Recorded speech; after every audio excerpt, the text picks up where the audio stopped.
Hello friends, welcome back to my YouTube channel unstoppable education. और आज की इस वीडियो में मैं आपको बताऊंगा कैसे आप मूवीज़ के सबटाइटल का यूज़ करके अपनी इंग्लिश को इम्प्रूव कर सकते हो। सो फ्रेंड, एक बहुत ही बेहतरीन तरीका है इंग्लिश सीखने का। अगर आप भी अपनी इंग्लिश को इम्प्रूव करना चाहते हो और इंग्लिश अच्छे से बोलना चाहते हो तो इस वीडियो को एंड तक ज़रूर देखना। सो फ्रेंड्स, बिना किसी देरी के शुरू करते हैं आज की वीडियो और देखते हैं आज का अपना पहला सेंटेंस। सो फ्रेंड्स, यहाँ पर ये बोल रहा है कि तुम्हें कोई अंदाजा भी है तुम किससे पंगा ले रहे हो। इसे इंग्लिश में बोलेंगे, do you have any idea who you are messing with.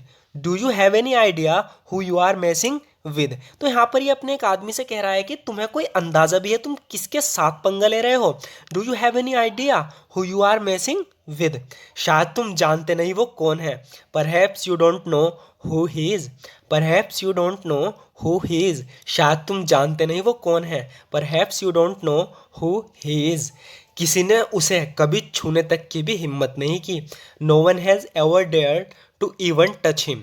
No one has ever dare to even touch him. कह रहा है कि किसी ने उसे कभी छूने तक की भी हिम्मत नहीं की। वो बहुत खतरनाक है। He is very dangerous. He is very dangerous. कह रहा है कि जिसे तुम पंगा ले रहे हो, ही इज़ वेरी डेंजरस, वो बहुत खतरनाक है। उसने एक बार सिर्फ एक पेंसिल से 3 लोगों को मार डाला था। इसे डरा रहा है। कह रहा है कि he once killed 3 man with only a pencil. He once killed 3 man with only a pencil, यानी उसने एक बार एक पेंसिल से 3 लोगों को मार डाला था। He once killed 3 man with only a pencil. ऐसा कौन कर सकता है? Who the fuck can do that. तो गाली देके कह रहा है कि who the fuck can do that, यानी ऐसा कौन कर सकता है। ये कह रहा है कि हाँ, मैंने भी ये कहानियाँ सुनी हैं, या I have heard these stories as well, या I have heard these stories as well. हाँ, मैंने भी ये कहानियाँ सुनी हैं, या I have heard these stories as well. ये सिर्फ कहानियाँ नहीं हैं। इसके जवाब में कह रहा है कि these are not just stories. These are not just stories, यानी ये सिर्फ कहानियाँ नहीं हैं। These are not just stories. तुम्हें पता है एक बार क्या हुआ था। सो फ्रेंड, हिंदी में थोड़ी गलती हो गई है। यहाँ लिखा है कि तुम्हें पता है एक दिन क्या हुआ था, तो यहाँ एक दिन की जगह होगा एक बार। कह रहा है कि तुम्हें पता है एक बार क्या हुआ था। You know what happened once. You know what happened once बता रहा है कि तुम्हें पता है एक बार क्या हुआ था। You know what happened once. उसने एक बार मेरे भाई को, मेरे भतीजे को और मेरे 100 आदमियों को अपनी कार के ऊपर मार डाला था। इसे इंग्लिश में बोलेंगे, he once killed my nephew, my brother and 100 of my man over his car. He once killed my nephew, my brother and 100 of my man over his car. तो ओवर हिज कार मतलब इसकी car की वजह से, इन्होंने इसकी car चुरा ली थी, इसलिए उसने इन सबको मार डाला। ये बता रहा है कि he once killed my Neiphiu, उसने एक बार मेरे नेफ्यू को यानी मेरे भतीजे को, माई ब्रदर मेरे भाई को, एंड 100 ऑफ माई मैन और मेरे 100 से ज़्यादा आदमियों को ओवर हिज कार, अपनी कार की वजह से मार डाला था। तुम्हें लगता है वो अब रुकेगा? You think he will stop now. You think he will stop now. तुम्हें लगता है वो अब रुकेगा? You think he will stop now. जब तक वो हम सबको मार न दे वो नहीं रुकेगा। इसे इंग्लिश में बोलेंगे, he won't stop until he kills us all. कह रहा है कि he won't stop until he kills us all, यानी कि जब तक वो हम सबको मार ना दे वो नहीं रुकेगा। He won't stop until he kills us all. तैयार हो जाओ, वो आ रहा है। Get ready, he is coming. Get ready, he is coming, यानी तैयार हो जाओ, वो आ रहा है। Get ready, he is coming. अगर तुम मुझे जानते होते तो तुम कभी नहीं करते जो तुमने मेरे साथ किया। तो यहाँ पर इनसे आके कह रहा है कि if you knew me you would never do what you did to me. If you knew me you would never do what you did to me, यानी अगर तुम मुझे जानते होते तो तुम कभी नहीं करते जो तुमने मेरे साथ किया। If you knew me you would never do what you did to me. देखो मैं जानता हूँ मुझसे गलती हो गई। कह रहा है कि look I know I made a mistake. Look I know I made a mistake. देखो मैं जानता हूँ मुझसे गलती हो गई।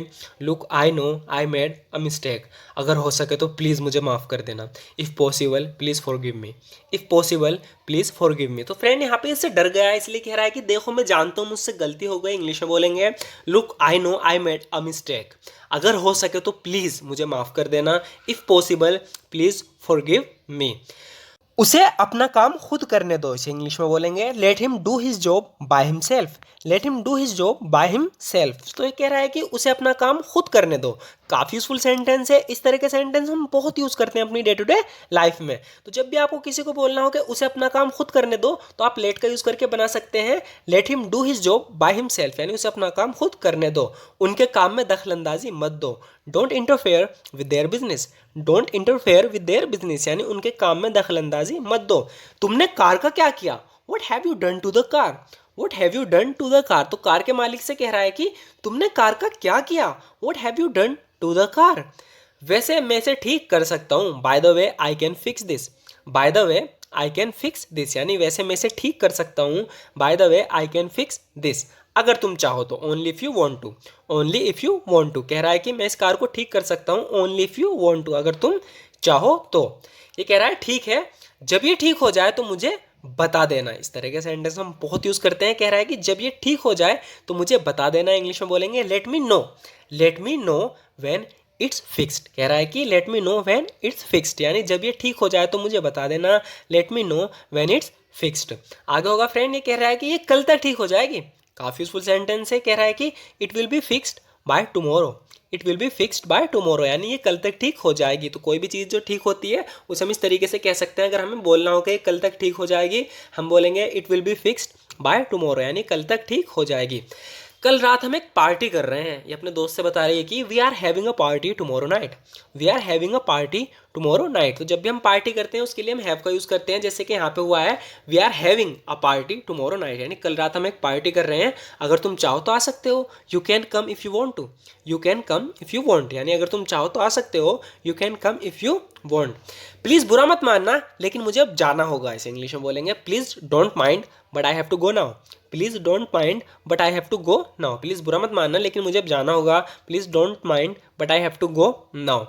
वो कब से बीमार है? तो कोई बीमार है उसके बारे में पूछ रही है कि how long has he been ill, यानी वो कब से बीमार है, कितने समय से बीमार है। How long has he been ill, how long has he been ill, यानी वो कब से बीमार है।